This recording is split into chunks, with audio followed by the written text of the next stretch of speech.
দেখো বেচারা কি গরম পেয়েছে, কি গরম পেয়েছে। একটু দরজা খুলেছি, এখানে ওইদিকে রাস্তার দিকে মুখ করে এখানে বসে রইল ছেলে। সারা দুপুরে কুলার চালিয়েছে, কিন্তু দুধের স্বাদ তো আর ঘোলে মেটে না। কুলার আর এসির মধ্যে আকাশ পাতাল তফাৎ। তাও একটুখানি কুলার চালালে শান্ত থাকে, আর নালে কাঁদতে থাকে, করে কাঁদবে। যা গরম বাবারে বাবা, এখনো তো সেই, তাও কি গরম। চোখটা কটকট কটকট করছে, দেখতেই পাচ্ছ তোমরা চোখের অবস্থাটা। শিবম কি জ্বালাচ্ছে দেখো।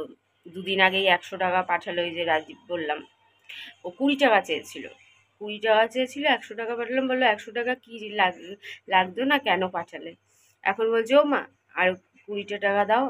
এই তো দুদিন আগে 100 টাকা নিলি, 20 টাকা চেয়ে 100 টাকা নিলি, বললি কেন 100 টাকা পাঠালে 20 টাকা হলেই হতো।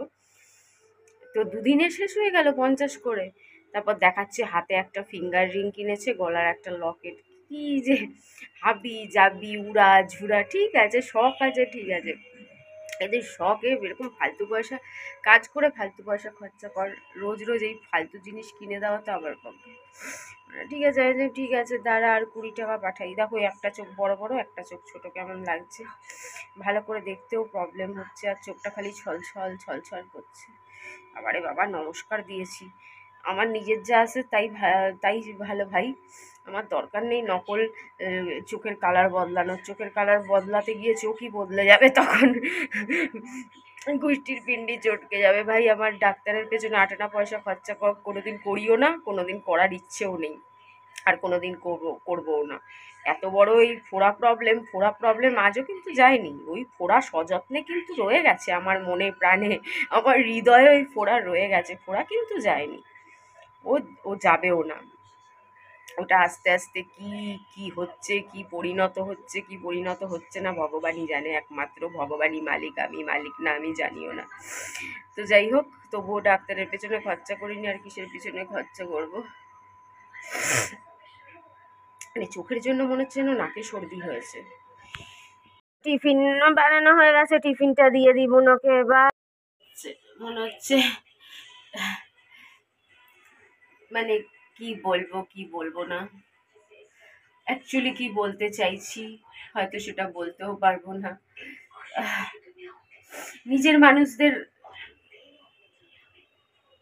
কখনো কখনো আমি ইউটিউবার কন্টেন্টের জন্য হোক, কিছুর জন্য হোক, হয়তো বলতে হয়।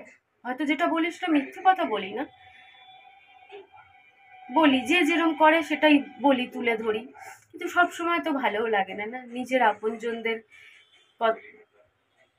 কোনো ভুল হলে সেটা বলা, তাকে ছোট করা, সবসময় ভালো লাগে না। কি বলতে চাই না নিজেই বুঝতে পারছি না। শুধু এইটুকুনি বুঝতে পারছি কোথাও কষ্ট হচ্ছে। কেন কষ্ট হচ্ছে তাও জানি না, কিছু জানি না।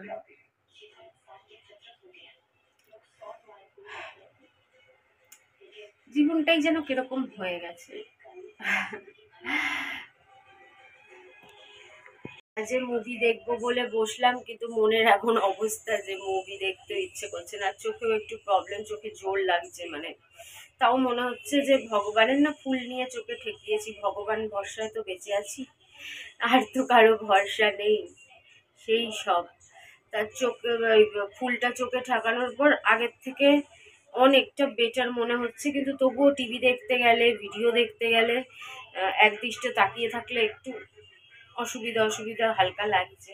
হোপসো ঠিক হয়ে যাবে, কিন্তু মনটা এমন পরিস্থিতির হলো, মনে হলো ভালো কোথায় হবে, আগের থেকে আরো খারাপ হয়ে গেল। লে হালুয়া, হায় হায় হায়।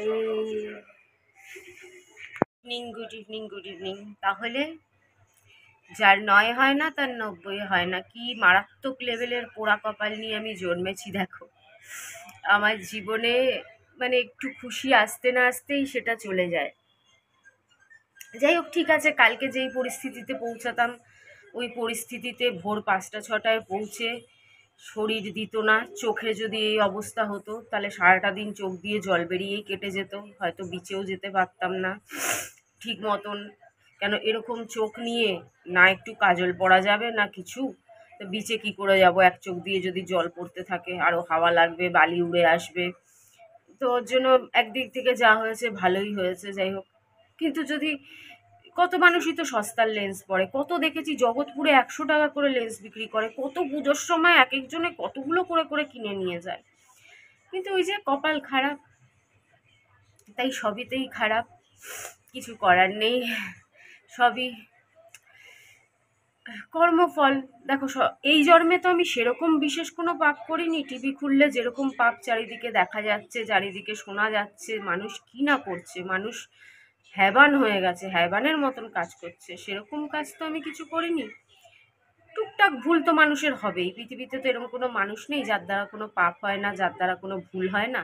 হ্যাঁ, কেউ একটু বেশি অন্যায় করে ফেলে, কেউ একটু কম, কিন্তু পাপ সবাই করে। মানুষ কখনো পাপ মুক্ত, অন্যায় মুক্ত হতে পারে না। ভগবানই পাপ মুক্ত হতে পারেন না, তো মানুষ কি করে হবেন? ভগবানের দ্বারাও কত ভুলভ্রান্তি হয়ে গিয়ে থাকে, ঝগড়া, হিংসা হিংসি, মারামারি, রামায়ণ মহাভারত দেখলেই বুঝতে পারি।